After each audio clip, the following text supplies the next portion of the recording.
ഹരിശ്രീ ഗണപതിയേ നമ. അവിഘ്നമസ്തു. പഞ്ചമസ്കന്ധം. മനുപുത്രനായ പ്രിയവ്രതൻ്റെ ചരിത്രം. മനുപുത്രനായ പ്രിയവ്രതൻ നാരദാശ്രമത്തിലെത്തി ദേവർഷിയിൽ നിന്നും നിവൃത്തിമാർഗം വിസ്തരിച്ചു കേട്ടു. പിതാവായ മനു നിർബന്ധിച്ചിട്ടും രാജ്യഭരണം ഏറ്റെടുക്കാൻ ഒരുങ്ങിയില്ല. ഗൃഹസ്ഥാശ്രമം സ്വീകരിക്കാനും പ്രിയവ്രതൻ കൂട്ടാക്കിയില്ല. അപ്പോൾ ബ്രഹ്മാവ് അവിടെ എഴുന്നള്ളി. ശ്രീനാരദനും പ്രിയവ്രതനും ബ്രഹ്മാവിനെ വണങ്ങി. ബ്രഹ്മദേവൻ പ്രിയവ്രതനോട് പറഞ്ഞു, ഈ ലോകങ്ങളെല്ലാം ഈശ്വരാജ്ഞയനുസരിച്ചു പ്രവർത്തിക്കുന്നു. ജീവൻ മുക്തരായ മുമുക്ഷുക്കൾ കൂടിയും കർമ്മക്ഷയം വരുന്നതുവരെ ശരീരസന്ധാരണം ചെയ്യുന്നു. ദുഃഖശമനത്തിനായി ഭഗവാന്റെ പാദകമലങ്ങളെ ആശ്രയിക്കുക. ഗൃഹസ്ഥാശ്രമം അതിനു ബാധകമല്ല. ഈശ്വരാർപ്പണമായി കർമ്മങ്ങൾ അനുഷ്ഠിക്കുക. ദൈവദത്തമായ സുഖങ്ങൾ അനുഭവിക്കുക. അതുകൊണ്ട് ബന്ധമുണ്ടാകുകയില്ല. ബ്രഹ്മാവിൻ്റെ നിർദ്ദേശം പ്രിയവ്രതൻ സ്വീകരിച്ചു. പിതാവിൻ്റെ നിർദ്ദേശപ്രകാരം രാജ്യഭാരത്തിൻ്റെ ചുമതല ഏറ്റെടുത്തു. വിശ്വകർമാവിൻ്റെ പുത്രിയായ ബർഹിഷ്മതിയെ പ്രിയവ്രതൻ വേട്ടു. അവൾ 11 സന്താനങ്ങളെ പ്രസവിച്ചു. 10 പുത്രന്മാരും ഒരു പുത്രിയും. ഇവരിൽ മഹാവീരൻ, കവി, സവൻ എന്നിവർ സന്യസിച്ചു പരമാത്മജ്ഞാനം നേടാൻ ഒരുങ്ങി. പ്രിയവ്രതന് മറ്റൊരു ഭാര്യയിൽ 3 പുത്രന്മാരുണ്ടായി. അവർ ക്രമപ്രകാരം തപസ്സു ചെയ്തു മനുപദവി നേടി. പ്രിയവ്രതൻ ദീർഘകാലം രാജ്യം ഭരിച്ചു. അക്കാലത്തിനിടയ്ക്ക് അദ്ദേഹം തേരിലേറി 7 തവണ ഭൂമണ്ഡലം പ്രദക്ഷിണം വച്ചു. രഥം പോയ വഴികൾ കുഴിഞ്ഞ് 7 സമുദ്രങ്ങളായി. ഭൂമി 7 ദ്വീപുകളായി. അവയുടെ ഭരണത്തിനു പ്രിയവ്രതൻ തൻ്റെ 7 പുത്രന്മാരെ നിയോഗിച്ചു. ഒടുവിൽ വിരക്തനായ പ്രിയവ്രതൻ നാരദാശ്രമത്തിലെത്തി ഭഗവത് പ്രേമത്താൽ മുക്തി നേടി. പ്രിയവ്രതൻ്റെ പുത്രിയായ ഊർജസ്വതിയെ ശുക്രൻ വിവാഹം കഴിച്ചു. അവരുടെ മകളായ ദേവയാനിയെ യയാതി വേട്ടു. പ്രിയവ്രതൻ്റെ പുത്രനായ അഗ്നീന്ദ്രൻ പർവ്വത ഗുഹയ്ക്കുള്ളിൽ ദീർഘകാലം കൊടിയ തപസ്സിൽ മുഴുകി. അക്കാലത്ത് ബ്രഹ്മാവിൻ്റെ നിയോഗത്താൽ പൂർവചിത്തി എന്ന അപ്സര സ്ത്രീ അഗ്നീന്ദ്രൻ്റെ മുന്നിലെത്തി. ഇരുവരും പരസ്പരം ആസക്തരായി. വളരെക്കാലം അവർ ഒരുമിച്ച് സുഖിച്ചു. അവർക്ക് 9 പുത്രന്മാരുണ്ടായി. അഗ്നീന്ദ്രൻ ജംബുദ്വീപിനെ 9 ഖണ്ഡങ്ങളാക്കി 9 പുത്രന്മാരെയും രാജാക്കന്മാരാക്കി. കാമഭോഗങ്ങളിൽ അസംതൃപ്തനായ അഗ്നീന്ദ്രൻ അപ്സരോലോകത്തെത്തി. അഗ്നീന്ദ്രൻ പുത്രനായ നാഭി മേരുദേവിയെ വിവാഹം ചെയ്തു. അദ്ദേഹം പുത്രകാമനയോടെ ഭഗവാനെ ഭജിക്കുകയും യജിക്കുകയും ചെയ്തു. നാഭിയുടെ ഭക്തി കൊണ്ടു പ്രസന്നനായ ഭഗവാൻ കമനീയ രൂപത്തോടെ യജ്ഞശാലയിൽ പ്രത്യക്ഷപ്പെട്ടു.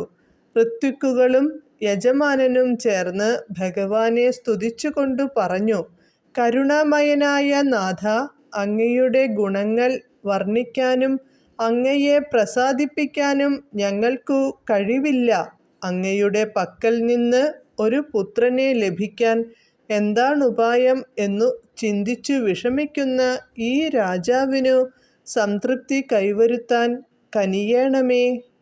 ഭഗവാൻ ആ ഭക്തന്മാരെ അനുഗ്രഹിച്ചിട്ട് അന്തർധാനം ചെയ്തു. നാഭിയുടെ പത്നിയായ മേരുദേവിയിൽ ഋഷഭദേവനായി ഭഗവാൻ അവതരിച്ചു. പുത്രൻ്റെ ഗുണഗണങ്ങൾ കണ്ട് നാഭി അത്യന്തം സന്തുഷ്ടനായി. യഥാകാലം ഋഷഭനെ രാജാവായി വാഴിച്ചിട്ട് നാഭി മേരുദേവിയോടൊപ്പം വനത്തിൽ പോയി നരനാരായണ മൂർത്തികളെ ഉപാസിച്ചു മുക്തി നേടി. ഋഷഭൻ ഇന്ദ്രദത്തയായ ജയന്തിയെ വിവാഹം ചെയ്തു. അവർക്ക് 100 പുത്രന്മാരുണ്ടായി. മൂത്ത മകനായ ഭരതൻ അജനാഭ വർഷത്തിൻ്റെ അധിപനായി. സദ്ഗുണസമ്പന്നനായ ഭരതൻ്റെ പേരിനോടനുബന്ധിച്ച് അജനാഭ വർഷത്തിന് ഭാരതവർഷം എന്നു പേരായി. ഭരതനോളം തന്നെ സദ്ഗുണസമ്പന്നരായ 9 പേർ കൂടി അക്കൂട്ടത്തിലുണ്ടായിരുന്നു. ഏകാദശ സ്കന്ധത്തിൽ നവയോഗികളായി അവരെ പരാമർശിക്കുന്നതാണ്. ഋഷഭദേവൻ പുത്രന്മാർക്കു സാംസാരിക സുഖഭോഗങ്ങളുടെ നിസ്സാരതയെക്കുറിച്ചും മോക്ഷമാർഗത്തെക്കുറിച്ചും ഉപദേശം നൽകി. സന്യാസം സ്വീകരിച്ച അദ്ദേഹം അവധൂതനായി പല നാടുകളിലും കാടുകളിലും സ്വച്ഛന്തം സഞ്ചരിച്ചു. കുടകാചലത്തിൽ വച്ച് പടർന്നു പിടിച്ച കാട്ടുതീയിൽ ഋഷഭദേവൻ ദേഹത്യാഗം ചെയ്തു. ശ്രീശുക മഹാമുനി ശ്രീ പരീക്ഷിത്തിനോടു കേശവചരിതങ്ങളാശയം തെളിവാനായി ആശു ചൊല്ലിയതെല്ലാം സൂതനാം വ്യാസശിഷ്യനാശീർവാദവും ചെയ്തു. ശൗനകാദികൾക്കെല്ലാം ഏഷണാദികളായ പാശങ്ങൾ നശിപ്പിപ്പാൻ ദോഷമെന്നിയെ ചൊന്നോരധ്യാത്മസാരമിപ്പോൾ ശ്രീശുക പൈതലേ നീ ചൊല്ലണമെന്നോടെല്ലാം ആശകളകന്നുള്ളിലാനന്ദം വരും വണ്ണം കേൾപ്പിപ്പാൻ പണിയതു പറഞ്ഞാൽ എനിക്കിപ്പോൾ കേൾപ്പതിനപേക്ഷയുണ്ടെങ്കിലോ കേട്ടുകൊൾവിൻ. കേൾപ്പിപ്പാൻ പാത്രമല്ല ഞാനതെന്നിരിക്കലും താത്പര്യാർത്ഥമായൊട്ടു ചുരുക്കി പറഞ്ഞിടാം. സ്ഥാനത്തെ പറയുന്നു പഞ്ചമസ്കന്ധം കൊണ്ടു സ്ഥാനമായതു ജഗദ്രക്ഷയെന്നറിഞ്ഞാലും രക്ഷിതമായിട്ടുള്ള ലോകസംസ്ഥാനങ്ങളും ദിഗ്വിശേഷത്താലുണ്ടാമായുർഭേദാദികളും ലോകത്തെ പ്രിയവ്രതനാദിയാം രാജാക്കന്മാരാകവേ ധർമ്മത്തോടെ പാലിച്ച പ്രകാരവും ധന്യനാം പ്രിയവ്രതനാകിയ മനുപുത്രൻ തന്നെ ചരിത്രത്തെ ചൊല്ലുന്നു നടേയെങ്കിൽ സാരമാം നിവൃത്തി മാർഗത്തെ വിസ്തരിച്ചൊക്കെ നാരദനുപദേശിച്ചിടിനാനതു മൂലം പാരിതു പാലിക്കുന്നു താതന്റെ നിയോഗത്തെ പാരമൊന്നനുവദിച്ചിലേതും പ്രിയവ്രതൻ. അക്കാലം വിധാതാവു താൻ തന്നെ എഴുന്നള്ളി മുഖ്യനാം പൗത്രനോടു സത്കർമ്മമരുൾ ചെയ്തു. ഞാൻ പറയുന്നതിനെ കേട്ടുകൊൾ കുമാരാ നീ. സാമ്പ്രതമതു കൊണ്ടു മോക്ഷത്തെ പ്രാപിച്ചിടാം. ഈശ്വരൻ തന്നെ നിന്ദിച്ചിടൊല കുറഞ്ഞൊന്നും ഈശ്വരാജ്ഞയാ തന്നെ ലോകങ്ങൾ വർത്തിക്കുന്നു. ആരാലും അതിക്രമിക്കാവതല്ലിതു നൂനം നേരുള്ള മുക്തന്മാരായുള്ളവർ പോലുമൊക്കെ തങ്ങൾക്കു കർമ്മക്ഷയം വരുവോളുന്നാളേക്കു തങ്ങളുടെ ശരീരത്തെ രക്ഷിച്ചിടുന്നുവല്ലോ. കേൾക്ക നീ മുമുക്ഷുവായിരിക്കുന്നവനേതുമോർക്കുമ്പോൾ ബന്ധമില്ല ഗൃഹസ്ഥാശ്രമം കൊണ്ടും. ആകയാൽ നീയുമിന്നു ഭഗവത് പാദാംബുജം ശോകശാന്തിക്കു നന്നായി ആശ്രയിച്ചെന്റെ ചൊല്ലാൽ മഹത്വം വളരുമാറിരുന്നു വഴി പോലെ ഗൃഹസ്ഥാശ്രമമവലംബിക്ക മടിയാതെ. ഈശ്വരാർപ്പണമായി കർമ്മങ്ങൾ അനുഷ്ഠിച്ചാൽ ഈശ്വരാജ്ഞയാ വരും ഭോഗങ്ങൾ ഭുജിക്ക നീ. ഇങ്ങനെയുള്ള ധാത തന്നെ നിയോഗങ്ങൾ അങ്ങനെ തന്നെയെന്നു കൈക്കൊണ്ടാൻ പ്രിയവ്രതൻ. വിശ്വപാലനം ചെയ്തു വസിച്ചിടിന കാലം വിശ്വകർമാവിൻ മകളാം ബർഹിഷ്മതി തന്നെ കൈക്കൊണ്ടാൻ. അവൾ പെറ്റു 10 പുത്രരുമുണ്ടായി. ചൊൽക്കൊള്ളു മൂർജസ്വതി എന്നൊരു കന്യകയും അഗ്നീന്ദ്രനിദ്മജിഹ്വൻ യജ്ഞബാഹുവും പിന്നെ കേൾക്കണം മഹാവീരൻ ഹിരണ്യരഥാവെന്നും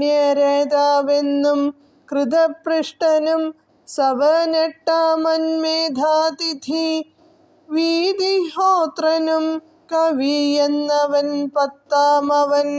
ഇവരിൽ മഹാവീരനാമാവോ കവിതാനും സവനും സന്യസിച്ചു സാധിച്ചാർ പുരുഷാർത്ഥം. മറ്റൊരു ഭാര്യ പെറ്റിട്ടുത്തമൻ താമസനും രൈവതനെന്നു 3 പുത്രരുമുണ്ടായി വന്നു. അവർ പോൽ മൂന്നാമനു തുടങ്ങി ക്രമത്താലെ തപസാമനുക്കളാകുന്നതെന്നല്ലോ കേൾപ്പൂ. മാനവൻ പ്രിയവ്രതൻ താനൊരു 11 മാനമായിട്ടു പരിവത്സര കൊടി വാണാൻ. മേരുവെ പ്രദക്ഷിണം ചെയ്തിടും ദിവാകര രശ്മികൾ കൊണ്ടുടൻ ഭൂമണ്ഡലമൊരു പാതി സത്വരം പ്രകാശിച്ചിടുന്നിതു. മറ്റേ പാതി അത്ര നേരവും പ്രകാശത്തോടു കൂടായുന്നു. ആരണമയൻ രശ്മി കൊണ്ടു ഭൂചക്രം പാതി കേവലം ദീപിക്കുന്നു. മറ്റേടം പുനരപ്പോൾ ദീപിച്ചിടുന്നതില്ല. കേളടോ കുറഞ്ഞൊന്നും അക്കാലമാദിത്യനോടൊത്തൊരു വേഗം പൂണ്ടു മുഖ്യമായി തേജോമയമായൊരു തേരിലേറി രാത്രിയെ പകലാക്കിയിടുന്നതുണ്ടെന്നു കൽപ്പിച്ചാസ്തയാ മനുപുത്രനായിടും പ്രിയവ്രതൻ. താൻ കൂടെ പ്രദക്ഷിണം ചെയ്താനോരേഴു വട്ടം കാൺകെടോ രണ്ടാമതൊരാദിത്യനെന്ന പോലെ. തേരുരുൾ കടന്നൊരു വഴികളേഴുമേഴു വാരിധികളുമായിതിടയിലിടമെല്ലാം ദ്വീപുകളായും വന്നിതക്കാലം. അവൻ പിന്നെ ദ്വീപുകളേഴുമേഴു പുത്രർക്കു കൊടുത്തുപോൽ. പുത്രിയാമൂർജസ്വതി തന്നെ ശുക്രനു നൽകി. പുത്രിയും അവൾ പെറ്റിട്ടുണ്ടായി ദേവയാനി. അവളെ യയാതിയാം ഭൂപതി കൈക്കൊണ്ടുപോയവിടെ പ്രിയവ്രതനായ മന്നവൻ പിന്നെ ചേതസി വിവേക വൈരാഗ്യങ്ങളോടും കൂടെ ധാതൃജൻ പോക്കൽ നിന്നു കിട്ടിയോരുപദേശാൽ ബ്രഹ്മോപാസനം ചെയ്തു സാധിച്ചാൻ പുരുഷാർത്ഥം. നിർമ്മലനവൻ തൻ്റെ നന്ദനനഗ്നീന്ദ്രൻ താൻ ജംബുദ്വീപാധിപതി. പർവ്വത ഗുഹ തന്നിലംബുവാതാശനായി തപസ്സു ചെയ്യും കാലം അംബുജ ജന്മാവു തന്നാജ്ഞയാ പോന്നു വന്നാളംബരെ നിന്നു പൂർവചിത്തിയാം അപ്സര സ്ത്രീ. അവളെ കണ്ടു മോഹിച്ചഗ്നീന്ദ്രനുര ചെയ്താൻ. അവളോടാർ നീ എന്നു ചൊൽകെടോ മടിയാതി. ഞാണില്ലാതൊരു വില്ലും അടമ്പില്ലാതൊരമ്പുമാനന്ദം വരുമാറു കൈക്കൊണ്ടു മനോജ്ഞമായി എന്തൊരു കാര്യമായി പെരുമാറുന്നു ഭവാൻ എന്തൊന്നു ചിന്തിച്ചിപ്പോൾ ഇവിടേക്കെഴുന്നള്ളി. ഏതൊരു ലോകത്തിങ്കലുണ്ടായി ഭവാൻ മമ ചേതസി കൊതിയുണ്ടു കാൺകയിലവിടവും. യാതൊരു ലോകത്തു നിന്നിങ്ങനെ സമങ്ങളായി ചേതോ മോഹനങ്ങളായി ലോകലോഭിതങ്ങളായി മാറത്തു തഴമ്പുകൾ എത്രയും വലുതത്രേ. മാമുനി ശ്രേഷ്ഠ നമസ്കാരം കൊണ്ടത്രയല്ലി. കേശവും നീളമുണ്ടങ്ങിളകാതിരിക്കയാൽ കേശവ ഭക്തന്മാരിൽ ചിന്തിക്കിൽ മുമ്പനല്ലോ. ഉണ്ടിതു തേജസ്സുകൾ എത്രയുമൂറ്റമത്രേ. രണ്ടവയവങ്ങളിതെങ്ങനെയുണ്ടായി വന്നു കണ്ടോളം കൊതി വരും തടവിടുവാൻ തോന്നും. ഇത്തരം ഗ്രാമ്യ വിദഗ്ധങ്ങളാം വചനങ്ങൾ സത്വരം പറയുന്നോരഗ്നീന്ദ്ര ഗുണങ്ങളാൽ ആക്ഷിപ്ത ചിത്തയായ പൂർവചിത്തയും അപ്പോൾ ഈ ക്ഷണം കൊണ്ടു പറഞ്ഞവനെ മോഹിപ്പിച്ചാൽ എങ്കിലോ സമയങ്ങളായുന്നത തരങ്ങളായി കുങ്കുമ പങ്കമലങ്കരിച്ചുള്ളവയവം തൊട്ടാലും അണച്ചുടൻ മാറത്തു ചേർത്താലും അങ്ങിഷ്ടമുണ്ടെങ്കിൽ അധരാമൃതം നുകർന്നാലും ഏറിയ കാലം ചെയ്ത തപസ്സിൻ ഫലം കൊണ്ടു പാരമോരാനന്ദവും ആത്മനി ചേർത്തിടുവാൻ ഉള്ളിലെ കരണത്തിനാനന്ദമാശു പുറത്തുള്ളൊരു കരണങ്ങൾ കൊണ്ടു ഞാനുണ്ടാക്കുവൻ. ഇത്തരം ചൊല്ലി സമാശ്ലേഷ ചുംബനങ്ങളാൽ ചിത്തവും ആർദ്രമാക്കി കേവലാത്മന നന്നായി അന്യോന്യം രമിച്ചനേകായിരം സംവത്സരമന്യൂനരാഗം പൂണ്ടു വസിച്ചാരിരുവരും. 9 പുത്രന്മാരുമുണ്ടായി. തതു കാലം 9 പേർക്കും നാമം വെവ്വേറെ കേട്ടുകൊള്ളുക. നാഭിയും കിംപുരുഷൻ, മൂന്നാമൻ ഹരിതാനും, നാലാമനിളാവൃതൻ രമ്യകൻ ഹിരൺമയൻ, ഏഴാമൻ കുരുവെന്നും, എട്ടാമൻ ഭദ്രാശ്വനും, കോഴയെന്നിയെ കേൾപ്പിൻ കേതുമാലനും. പിന്നെ 9 പുത്രന്മാരെ ഇങ്ങനെ ജനിപ്പിച്ചിട്ടംബുജോദ്ഭവ ലോകം പൂർവചിത്തിയും പുക്കാൾ. അക്കാലമഗ്നീന്ദ്രനും തന്നെ ജംബുദ്വീപമൊക്കവേ പകുത്തു തൻ നന്ദനന്മാർക്കു നൽകി. താൻ പിന്നെ തപോബലം കൊണ്ടുപോയി ബ്രഹ്മലോകെ സാമ്പ്രതം രമിച്ചുപോൽ പൂർവചിത്തിയുമായി ആത്മതുല്യാഖ്യങ്ങളായി 9 ഖണ്ഡങ്ങളും ആത്മതുല്യങ്ങളായി രമിച്ചാരവർകളും. അഗ്നീന്ദ്ര തനയന്മാരക്കാലം മേരുവിൻ്റെ ആത്മജമാരാം നവകന്യകമാരെ വേട്ടാർ. മേരുദേവിയും പ്രതിരൂപയും ഉഗ്രദംഷ്ട്രീ ചാരുലോചനയാകും ലതയും രമ്യതാനും ശ്യാമയും നാരി ഭദ്ര ദേവവീതിയുമിതി നാമമങ്ങവർകൾക്കും വെവ്വേറെയെല്ലാം കേൾപ്പിൻ. അവിടെ മേരുദേവിയാകിയ പത്നിയോടും അവനീപതി നാഭിപുത്രസമ്പത്തിനായി ദക്ഷിണ സമുദ്ര തീരത്തു ചെന്നിരുന്നുടൻ ദക്ഷിണ ബഹുലമായി യജിച്ചു ഭഗവാനെ. അഗ്നികുണ്ഠത്തിങ്കൽ നിന്നാവിർഭൂതനുമായാൻ ചിദ്ഘനനായ പരൻ ഭഗവാൻ പരമാത്മാ. അക്കാല മൃത്വിക്കുകൾ സദസ്യന്മാരെന്നിവരൊക്കവേ നമസ്കാര സ്തുതികളതും ചെയ്താർ. ഈശ്വര ഭഗവാനെ പരബ്രഹ്മമേ പോറ്റി, ശാശ്വതമായ മൂർത്തേ ശരണം ജഗന്നാഥ. ഞങ്ങളാൽ ചെയ്യപ്പെട്ട പൂജയെ വഴി പോലെ ഞങ്ങളിൽ വളർന്നൊരു കാരുണ്യമതിനാലെ വൈകാതെ പരിഗ്രഹിക്കണമേ ഭഗവാനെ. വൈകാര്യമൂർത്തേ ഭേദമാർക്കറിയാവതയ്യോ, നിന്തിരുവടിയുടെ ഗുണങ്ങൾ വർണ്ണിപ്പാനും നിന്തിരുവടിയെ നന്നായി പ്രസാദിപ്പിപ്പാനും ഞങ്ങൾക്കു ശക്തി പോരാ. പരമാനന്ദമൂർത്തേ, ഞങ്ങളെ അനുഗ്രഹിക്കണമെങ്കിലും നാഥ.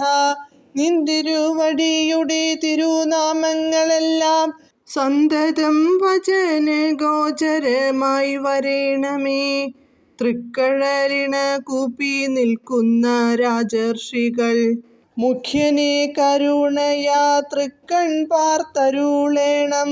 നിന്തിരുവടി പോക്കൽ നിന്നൊരു തനയനെ എന്തൊരു കഴിവിനി ലഭിപ്പാനെന്നീ വണ്ണം ചിന്തിച്ചു നിൽക്കുന്നൊരു ഭൂപതി പ്രവരന്റെ സന്തോഷം വരുത്തേണം നിന്തിരുവടിനാഥ. ഇത്തരം നാനാവിധ സ്തുതികൾ കൊണ്ടു നന്നായി പ്രസ്തുതനായ പരൻ ഭഗവാനതു നേരം സന്യാസധർമ്മസ്ഥിതി ഭൂമിയിലുറപ്പിപ്പാൻ ധന്യനാം നാഭി തൻ്റെ പത്നിയാം മേരുദേവി തന്നിലങ്ങവതരിച്ചിടിനാനതു കാലം മന്നവൻ താനും പ്രസാദിച്ചാനങ്ങതിശയം ഭഗവല്ലക്ഷണങ്ങൾ പലവും കാൺക കൊണ്ടും സകല ഗുണങ്ങൾക്കുമാധിക്യം കാൺക കൊണ്ടും ഋഷഭനെന്നു താതൻ നാമവും അരുൾ ചെയ്താൻ ഋഷികൾ ദേവാദികളേവരും സന്തോഷിച്ചാർ. പുത്രന്റെ ഗുണാധിക്യം കണ്ടു നാഭിയുമന്നു പൃഥ്വിപാലനത്തിനായി അഭിഷേകവും ചെയ്തു. തന്നെ പത്നിയായ മേരുദേവിയുമായി പിന്നെ പോയി വിശാലയിൽ തപസ്സു തുടങ്ങിനാൻ. നരനാരായണന്മാരാകിയ മൂർത്തികളെ വിരവോടുപാസിച്ചു സാധിച്ചു പുരുഷാർത്ഥം. ധർമ്മസ്ഥാപനത്തിനായി ഈശ്വരൻ തന്നെ വന്നു. നിർമ്മല നൃഷഭനായി പിറന്ന ജഗന്നാഥൻ കൈക്കൊണ്ടാൻ ഇന്ദ്രദത്തയാകിയ ജയന്തിയെ. അക്കാലം 100 പുത്രരവൾ പെറ്റുണ്ടായി വന്നു. അവരിലേവരിലും അഗ്രജൻ ഭരതൻ പോലവനും അജനാഭം വരിഷം പാലിച്ചാൻ പോൽ. തന്നെ ഗുണാധിക്യം കൊണ്ടജനാഭ വർഷ മന്നു തൊട്ടെല്ലാവരും ഭാരതമെന്നു ചൊല്ലും. ഭാരതഖണ്ഡം നന്നായി ഭരിച്ചു ഭരതനും പാരീരേഴിലും നിജ കീർത്തിയെ പരത്തിനാൻ. ഭരതാനുജന്മാരായൊമ്പതു പേരുണ്ടല്ലോ ഭരത സമന്മാർ പോലവരും ഗുണങ്ങളാൽ. പേരുകൾ കുശാവർത്തൻ, പിന്നെ വന്നിളാവർത്തൻ, സാരനാം ബ്രഹ്മാവർത്തനാര്യാവർത്തനും, പിന്നെ മലയൻ കേതു ഭദ്രസേനനും ഇന്ദ്രസ്പൃക്കും ചലനമൊഴിഞ്ഞെഴും വിദർഭൻ കീകടനും. ഇവർകൾക്കനുജന്മാർ നവയോഗികളല്ലോ കവിയും ഹരിതാനും അന്തരീക്ഷനും, പിന്നെ പ്രബുദ്ധൻ താനും പിപലായനനാവിർഹോത്രൻ ദ്രമീഢൻ ചമസനും കരഭാജനൻ താനും. ഇവർകളെല്ലാം ആത്മജ്ഞാന തത്പരന്മാരായവനീ തന്നിൽ സന്യാസി പ്രവരന്മാരായാർ. എത്രയും മഹത്വമുണ്ടപ്പരീക്ഷകൾക്കതു വിസ്തരിച്ചേകാദശ സ്കന്ധത്തിൽ ചൊല്ലിയിടുന്നു. പിന്നെ പർവാധ്യാധികന്മാരായോരെൺപത്തൊന്നു മന്വഹം കർമ്മനിഷ്ഠ ബ്രാഹ്മണോത്തമന്മാരായി. ഋഷഭൻ നിരപേക്ഷനീശ്വരനെന്നാകിലും വഴിയെ ലോകാനുഗ്രഹാർത്ഥമായി ധർമ്മത്തോടെ പരിപാലിക്കും കാലം സകല പ്രജകളും പരിപൂർണാശാവശഗതന്മാരായാരല്ലോ ഋഷികൾ. ധരാദേവന്മാരിവർ കേൾക്കെ ചൊന്നാൻ ഋഷഭദേവൻ നിജ തനയന്മാരോടെല്ലാം. ബുദ്ധി കൊണ്ടെൻ്റെ ചൊല്ലു സർവരും ഗ്രഹിക്കണം, ചിത്തത്തിലാക്കി നന്നായുറപ്പിക്കയും വേണം.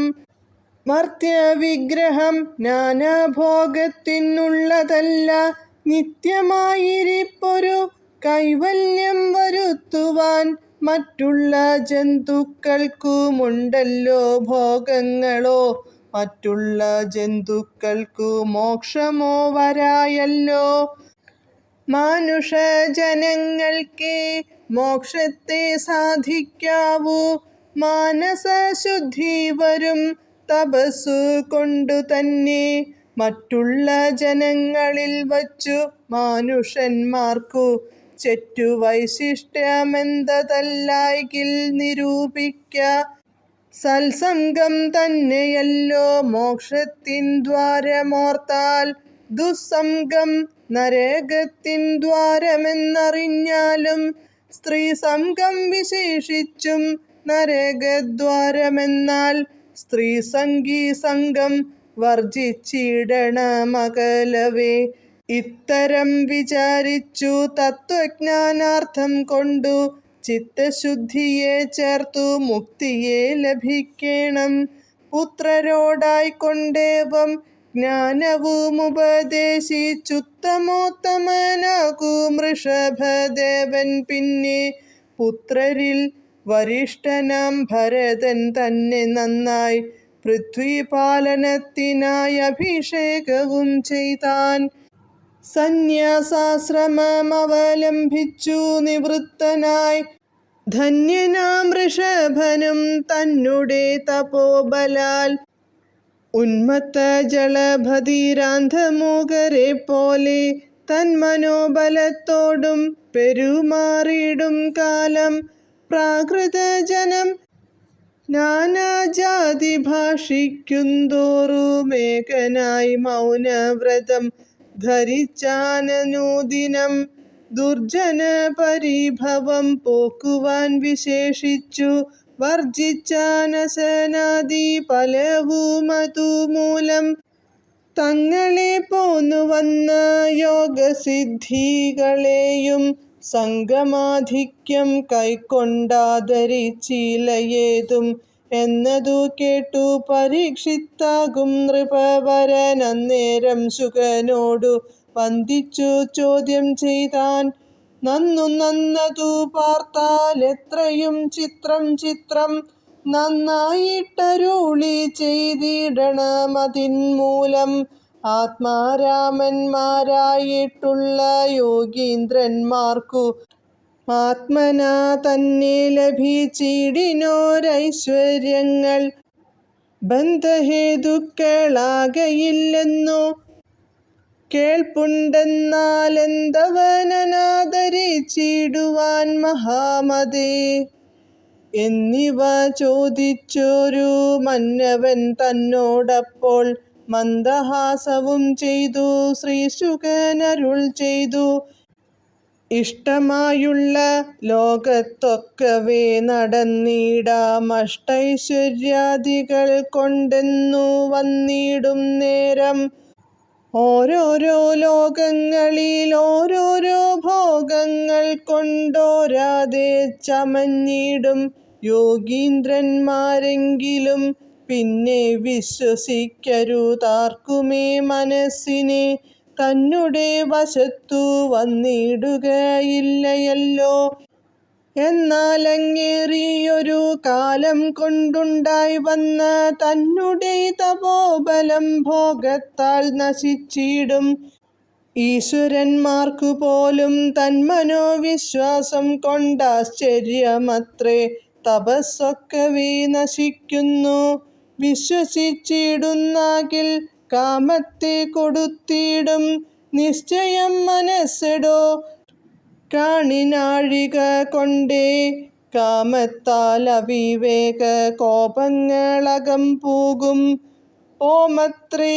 പിന്നെ തപോബലവും ഗുണങ്ങളും മുക്തനായി ചമഞ്ഞുള്ളോ ഋഷഭദേവൻ മുന്നമിത്തരം നിരൂപിച്ചു യോഗസിദ്ധികളെയും ആദരിയാഞ്ഞു മനോവിശ്വാസം വരായ്കയാൽ. മാധവനുടെ മായയ്ക്കെന്തരുതാതെയുള്ളൂ. അങ്ങനെ തന്നെ നാനാദേശങ്ങൾ തോറും അങ്ങോടിങ്ങോടു പെരുമാറും കാലമന്നൊരു ദിനം. കുടകാചലത്തിങ്കൽ കാട്ടുതീ പിടിപെട്ടിട്ടുടലും വെന്തുപോയി ഋഷഭദേവൻ തൻ്റെ അങ്ങനെ ഗതി വന്നോ ഋഷഭചരിതം കേട്ടങ്കനാം നൃപശ്രേഷ്ഠനുണ്ടായി തത്വജ്ഞാനം തന്നെ ധർമ്മമെല്ലാം തന്നെ ബുദ്ധി കൊണ്ടു സന്യാസം ചെയ്തു മോക്ഷം സാധിച്ചാൻ വഴി പോലെ. സർവത്ര ഗോവിന്ദ നാമ സങ്കീർത്തനം. ഗോവിന്ദ ഗോവിന്ദ.